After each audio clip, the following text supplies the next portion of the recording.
میں ایک دن نماز پڑھنے مسجد گیا اور جب مسجد کے صحن میں پہنچا تو میں کیا دیکھتا ہوں کہ مسجد کے صحن میں ایک آدمی سو رہا ہے۔ میں پھر ذرا آگے گیا تو میں نے دیکھا کہ ایک اور آدمی اپنا موبائل استعمال کر رہا تھا۔ پھر میں تھوڑا سا آگے گیا تو کیا دیکھتا ہوں کہ آگے ایک آدمی موبائل پر گپیں لگانے میں مصروف تھا۔ اسی طرح میں ذرا آگے بڑھا تو کیا دیکھتا ہوں کہ کچھ بچے وہاں بیٹھے تھے جو موبائل پر گیمز کھیل رہے تھے۔ اسی طرح میں ذرا آگے بڑھا تو دیکھا کہ وہاں کچھ لوگ بیٹھے سیاست پر بحث و مباحثہ کر رہے تھے۔ مسجد کی بے احترامی دیکھ کر مجھ سے رہا نہ گیا اور مجھے بہت افسوس بھی ہوا کہ یہ لوگ نماز کے ٹائم پر بیٹھ کر آرام سے مزے کر رہے ہیں اور انہیں مسجد کے تقدس کا ذرا بھی لحاظ نہیں ہے۔ یہ سوچ کر میں مسجد سے باہر آ گیا اور امام مسجد کے حجرے کا دروازہ کھٹکھٹایا۔ امام مسجد جب کمرے سے باہر آئے تو میں نے ان سے شکایت کی کہ آپ دیکھیں باہر کسی کو مسجد کے تقدس کا خیال ہی نہیں ہے۔ کیسے ہر کوئی مسجد کے صحن میں بیٹھا اپنے اپنے مزوں میں مصروف ہے۔ کوئی فون پر باتیں کر رہا ہے تو کوئی گیمز کھیل رہا ہے، کوئی سو رہا ہے تو کوئی ملکی سیاست پر بحث و مباحثہ کر رہا ہے۔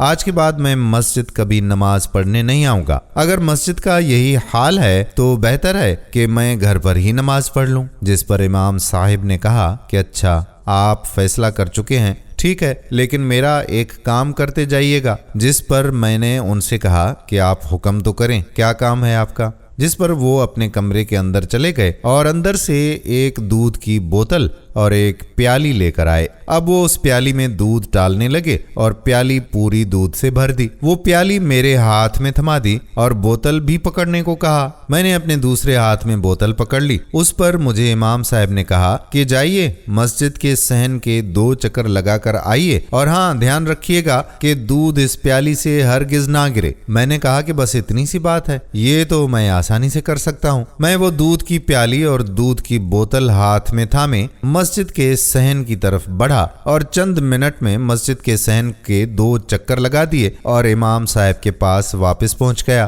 اب مجھ سے امام صاحب نے کہا کہ اچھا اب بتائیں کہ مسجد میں بیٹھے باقی لوگ کیا کر رہے تھے۔ میں بہت حیران ہوا اور امام صاحب سے کہا کہ میں یہ کیسے بتا سکتا ہوں کہ باقی لوگ کیا کر رہے تھے، کیونکہ میرا سارا دھیان تو اس دودھ کی طرف تھا کہ یہ گر نہ جائے۔ امام صاحب بولے کہ بالکل اسی طرح سے جب تم مسجد میں نماز ادا کرنے آتے ہو تو اپنا سارا دھیان صرف اور صرف اپنی عبادت پر مرکوز رکھو اور یہ ہرگز نہ دیکھو کہ کون کیا کر رہا ہے اور کیا نہیں، بلکہ تمہیں چاہیے کہ صرف اور صرف اپنا دھیان اللہ کی عبادت میں لگاؤ اور لوگوں کے عیبوں سے بے نیاز ہو جاؤ۔ امام صاحب کی یہ بات میرے دل میں اتر گئی۔ ان کی یہ بات بالکل سچ تھی کہ جب بھی ہم مسجد میں آتے ہیں تو ہمارا دھیان اپنی عبادت کی طرف کم اور لوگوں کی طرف زیادہ ہوتا ہے کہ کون کیا کر رہا ہے اور کون کیا نہیں کر رہا اور کون کیا کہہ رہا ہے، کون نماز پوری ادا کر رہا ہے اور کون آدھی، کس نے صرف فرض ادا کیے ہیں اور